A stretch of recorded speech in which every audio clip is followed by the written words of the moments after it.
All right, good morning. My name is TJ Morse. I'm the Chief of Police for the Baton Rouge Police Department. Also present beside me is East Baton Rouge Mayor President Coach Sid Edwards, East Baton Rouge Parish District Attorney Hiller Moore, and Southern University President Dennis Shields, and Chancellor John Pierre.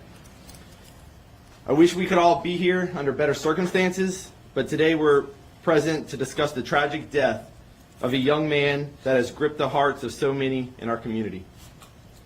Over the past several days, detectives with our Baton Rouge Police Department have been working tirelessly around the clock and with cooperation from the District Attorney's Office and leadership at Southern University to bring some answers to the family and loved ones of band member and engineering student Caleb Wilson. Detectives have interviewed over a dozen people and executed multiple search warrants to gather as much information as possible. As many of you know, Baton Rouge Police Department was first made aware of the death of Caleb Wilson by medical staff at Baton Rouge General Hospital on February 26th around 2:40 a.m. Initial reports indicated that Caleb Wilson was dropped off at the emergency room by a group of males that stated he collapsed while playing basketball at a Breck Park located at 3140 North Sherwood Forest Boulevard. All of those subjects left prior to officers' arrival.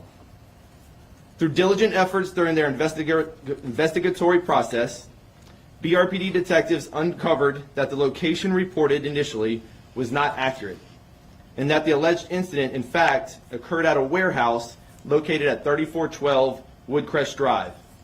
And Caleb Wilson died as the direct result of a hazing incident where he was punched in the chest multiple times while pledging to Omega Psi Phi fraternity. Through further investigation, BRPD detectives developed several suspects involved in the incident. This is still an active and ongoing investigation, so additional warrants and persons involved cannot be ruled out at this time. Last night, one of the suspects, Caleb McCrae, turned himself in with his attorney and was booked into East Baton Rouge Parish Prison. McCrae has been charged with criminal hazing and manslaughter. Again, this is still an active and ongoing investigation with more arrests forthcoming. We will be updating the media and the community as these arrests occur. I ask that you all continue to keep this family in your prayers as our Baton Rouge Police Department continues to investigate and try to bring answers to this family about what happened to Caleb and arrest those that are responsible. Thank you. I'm going to have the Mayor President step up and give a few remarks. Mayor. Good morning. I echo the Chief. These are days and times that we don't want to have to deal with. I was blessed to meet the family. Had a private meeting with Caleb's mom, dad, grandma, and uncle. One of too many meetings I've had since I've been in office with young people that we're losing way too soon.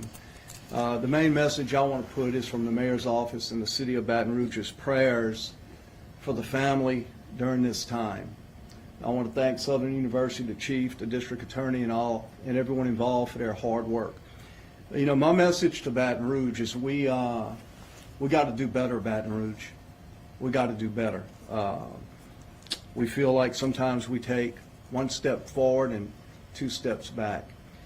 It's a sad day to use such a promising young life. And I encourage all the young people out there to make better decisions. So here again, we hate having these family meetings. We got to do better, Baton Rouge. Thank you.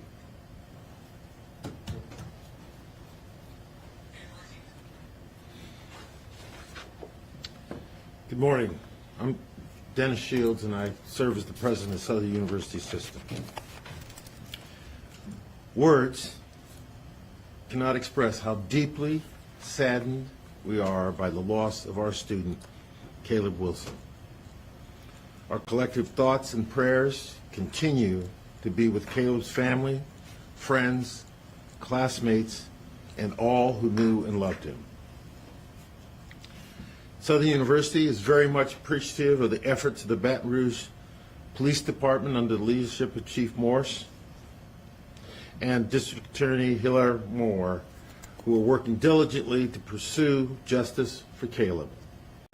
The university will continue to fully and actively cooperate with law enforcement as this case moves forward.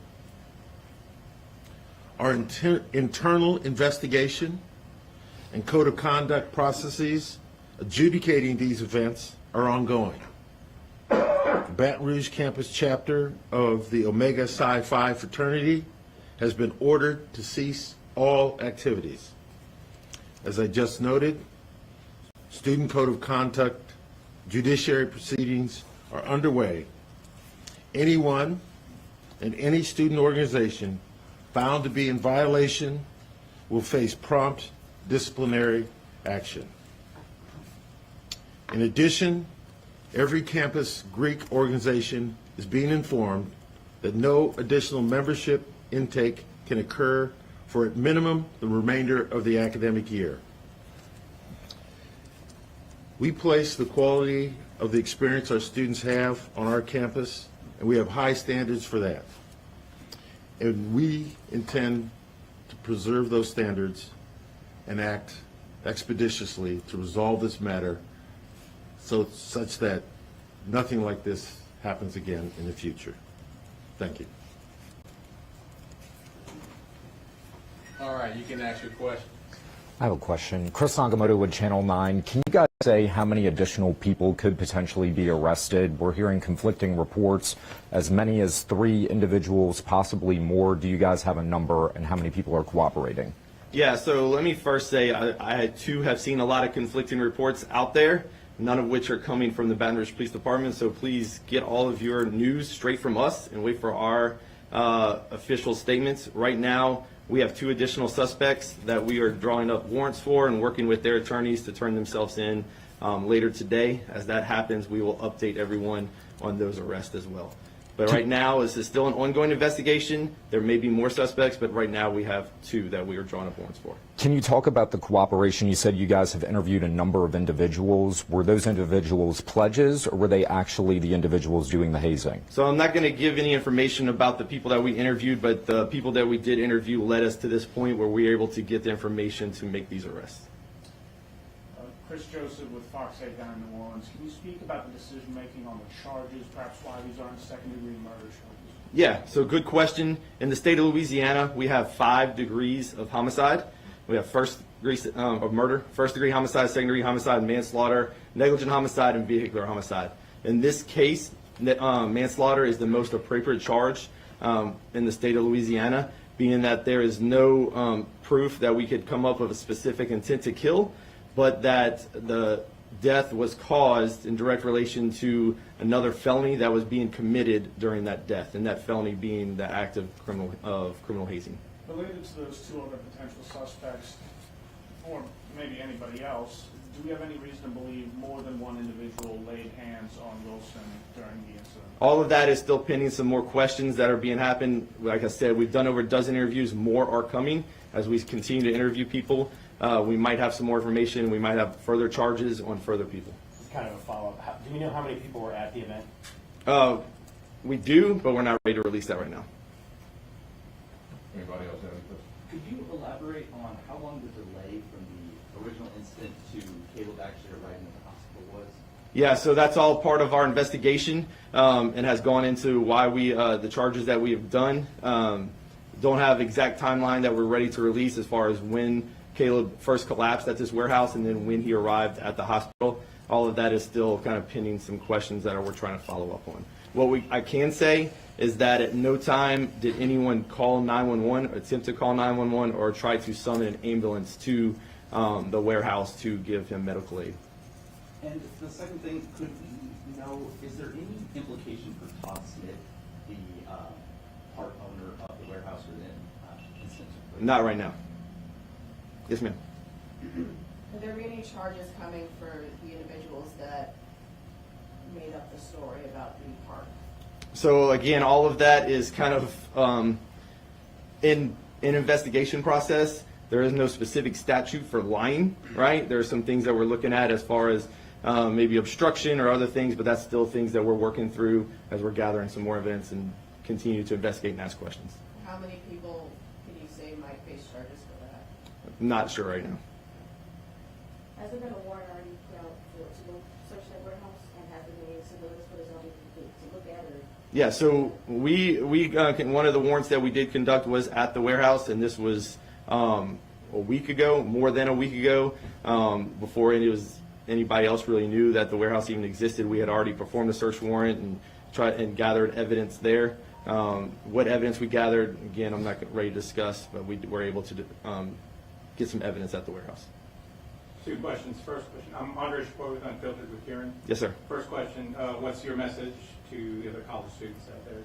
Yeah, so this is a very serious incident, very serious law that I think is a good law for criminal hazing that people need to make sure that they're paying attention to. You can hear just from the administrative point of view, from Southern's leadership, and LSU would have the same kind of statements. But from our law enforcement side, we are going to enforce these laws whenever they're applicable and whenever it comes to our attention. And it is a felony charge. Second is real quick for Hillary Moore. How does Max Gruber Act help in this case?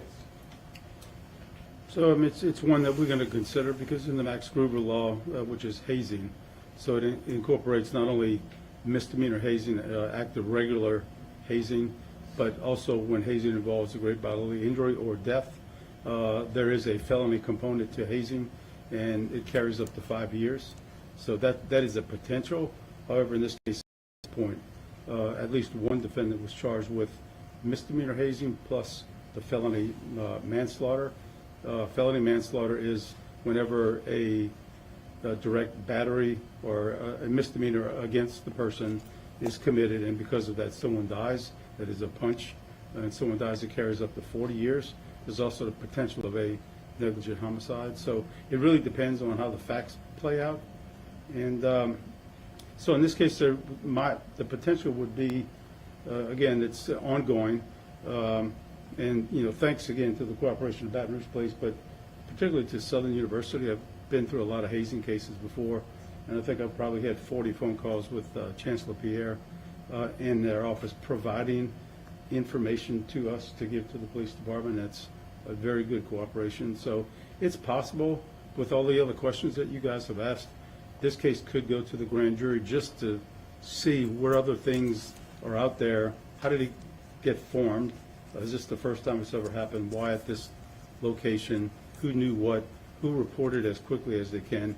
There are civil penalties in the Max Gruber violation for the institutions as well, not necessarily the Southern University, but the corporate chapter. So there are a lot of things that are possibilities. It just depends on who comes forward and what information that we're provided and able to prove. So that's our possibility. One last question. Question for Dr. Shields, if possible. I know there's a student judiciary process, but are any of these students possibly facing expulsion? Certainly that is a possible outcome, but we need to follow our due process rights, give the students notice that they're being accused of being outside of the code of conduct regulations, and we want to follow those rules, regulations, and due process. They have every right to that. So yes, the expulsion is one of the things that could happen. Also, that's a possibility for the Greek organization. To be kicked off campus, or not on campus. Right. And can you say how many students are currently being involved in that judiciary process? It's too soon to identify how many. We're still conducting our own investigations and receiving more information on a regular basis. Thank you. Thank you all very much. Thank you.